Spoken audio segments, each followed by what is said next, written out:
Hello mga kabisaya, naade mi karon sa Lagindingan Airport. Paingon mig Cebu together with my family ug ang ako ang pagumangkod nas kanang bug-ata sa Pipihon. Kamulo di ay ming check-in sa among mga baggage. So naami diri karon sa boarding gate na nagulata wa nagulat-hulat, naglingkod-lingkod ang bata, nagdula-dula dadto sa naay playground dapit. Pasensya lang ko ninyo kay first time na ko ni mag voice over o sa mga vlog.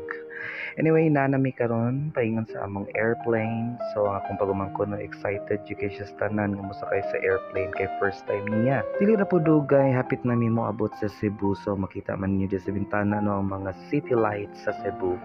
So wala ra gyud nag 45 minutes ang among biyahe sa airplane. Palanding dayon mi sa Mactan Airport.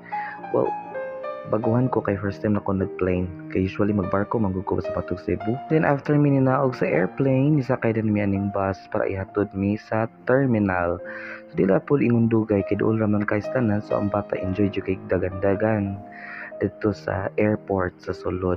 So muna ko mga igsuon, akong kinamanghuran and some of my families and their partners. So after ana, natawtoran pa gyud nagulat-ulat pa mi para makuha na mo ang ilang luggage kay dugay ni abot. So pagkabuntag sa iyo, nagprepare na dayon mi diri sa among gistayan sa Villa Rufina para sa among first destination. So as makita nimo ang bata, nilingaw gikistanan ako igsuon ni abot na from Mandaue. So mo day ni among gistayan guys, mo ni siyang apartment. So we're ready to go kay naa na ang amo ang sundo nga van. Ulan-ulan jud karon nga panahon guys, pero kagahapon daw kay init daw kuno kayo. So karon tugnaw jud kisan pagbiyahe namo. Layo para ba kayo ang among first destination. So nilabay sa midiri sa Fernan Bridge. Pagtuna ko mao ni ang Sisilex, pero nalipat lang ko tungod na iya mga metal sa kilid.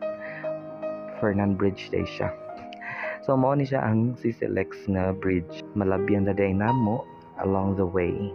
Kakakulbaan pa jud ko sa mong driver guys kay kusog kay magpadagan tutuno ko maigo na ning motor. So karon paingon na mi sa side sa SMC side, pero dili mi mohapit sa SMC side sa kay nami first destination which is ang Simala. So naa mi karon sa Simala guys, ulan-ulan gid siya, so kinahanglan mi mo rent og payong. Then makita ninyo, tsada gyud siya sa tanan guys. Tsada ang place. Akong mama nagpa-picture siya dito sa I Love Mama Mary. So let's go, pasulod na ta. Kadala-dala pa ko sa akong pagumangkon.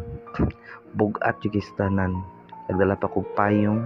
So makita ninyo no, nagwitpit ko sa akong pagumangkon nga haskang bugata plus ka payong, lingas pagig siya sa tanan. Pero ma-amaze mo guys pag sulod ninyo, daghan kayo mga letters sa mga natambalan sa pag-visit nila diri sa Simala. Pero dili ra gyapon ni siya sa mga masakiton guys.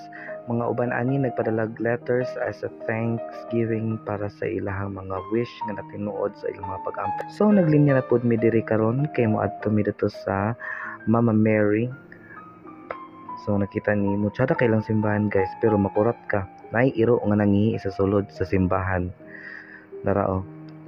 Oh, lami jud kay ang bilangkad diha kay nangihi gid siya. Way nakabantay kamera. So guys, mo ni siya ang ribulto sa Mama Mary nga among giadtuan. So ako na siyang manghod kay sa iyang partner. Dayon si Ate Jojo. So mo ni pud akong pagumangkon nga haskag yung si Pata. Naagid taon siya diya sa tubangan gyud sa mga tao, nagsigig ngisi-ngisi kay nagpa-picture. So amo na lang gyud siyang gibit-bit para ipaadto dito sa Santo Niño og amo siyang ipaampo.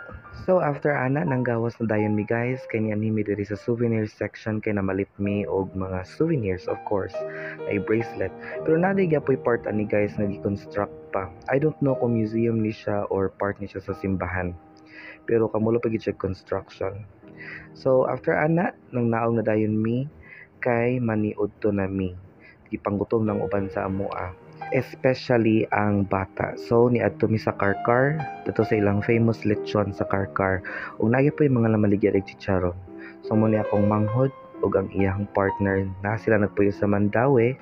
Ug wala na dayon mi nagdugay-dugay pa guys, na niudto na dayon mi kay naa pa mi next destination sa among lakaw. So kita-kits sa next video. Bye-bye!